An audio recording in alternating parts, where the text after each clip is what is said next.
సాహితీ మిత్రులకు నమస్తే. కాంతి నల్లూరి కథల ఛానల్కు స్వాగతం.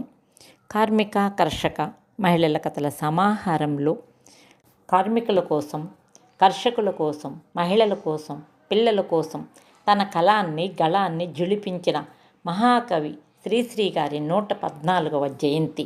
శ్రీశ్రీ గారికి నివాళులు. ఆ కలం సామాజిక అసమానతలను చీల్చి చెండాడే హలం. ఆయన రాసే ప్రతి పదం సామాన్యులను ఉర్రూతలూగించే జనపదం. ఆధునిక జన కవిత్వానికి దార్శనికుడు ఆయన. ఖడ్గాన్ని సృష్టించిన ఆ చేతులే ప్రియురాలి నునులేత బుగ్గలు నిమిరించింది. ఆ కలం శైశవ గీతాన్ని ఆలపిస్తుంది, ప్రపంచాగ్నికి సమితిగా మారుతుంది. అందుకే ఆయన శ్రీశ్రీ అయ్యారు, మహాకవిగా నిలిచారు. విశాఖపట్నం మున్సిపల్ రికార్డుల ఆధారంగా ఆయన జయంతి ఏప్రిల్ 30. మహాకవి శ్రీశ్రీ తెలుగు సాహిత్యంలో ఒక విప్లవం, ఒక శక్తి. తెలుగు సాహిత్యాన్ని అర్ధశకం పైగా వేలిన మహాకవి. ఆధునిక తెలుగు సాహిత్యం అంటే శ్రీశ్రీ అనేలా గుర్తెచ్చేలా శ్రీశ్రీ శ్రేకంగా ముద్ర వేసుకొని మహాప్రస్థానాన్ని మనకి మహాప్రసాదంలా వదిలి మరో ప్రపంచంలోకి వెళ్ళిపోయారు. సమాజం ఆవేదనే శ్రీశ్రీ ఆవేదన. ఆయన కవితల్లో ఒక కార్మికుడు, నీడలేని ఒక నిరుపేద, తలరాతకు తలవంచిన ఒక స్త్రీ, దిక్కులేని అనాథలు, సమాజం నిందించి దూషించి వెలేసిన ఎన్నో జీవితాలు ముఖ్య విషయాలుగా ఉండటమే ఆయనను ప్రత్యేకంగా గుర్తించడానికి కారణం. ఆయన తీరు అసమానమైనది.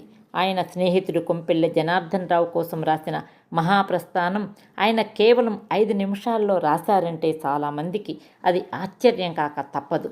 శ్రీశ్రీని అభిమానించే వారికి ఆయన ఒక ప్రవక్త, కవి. విమర్శకులు కూడా ఆయనను మహాకవిగా అంగీకరించారు. ఈరోజు శ్రీశ్రీకి 60 దేశాలలో పైగా గుర్తింపు ఉంది. ఇది మన తెలుగు వాళ్ళకి ఎంతో గర్వించదగ్గ విషయం. ఆయన కేవలం మహాకవి కాదు, ఆయనను ఒక యుగ కవిగా, ఒక విశ్వకవిగా కీర్తించవచ్చు. మాకు అణ్వస్త్రాలు కాదు, అన్న వస్త్రాలు కావాలి. నిజం విప్లవంలోనే ఉంది. శాస్త్రం నే అస్త్రం అనేవి ఆయన ఆలోచనల లోతును తెలుపుతాయి. తెలుగు వీరలేవరా అనేది శ్రీశ్రీ రాసిన అణిముత్యాలలో ఒకటి. 1970లో ఆయన షష్ఠిపూర్తి ఉత్సవం విశాఖలో జరిగింది.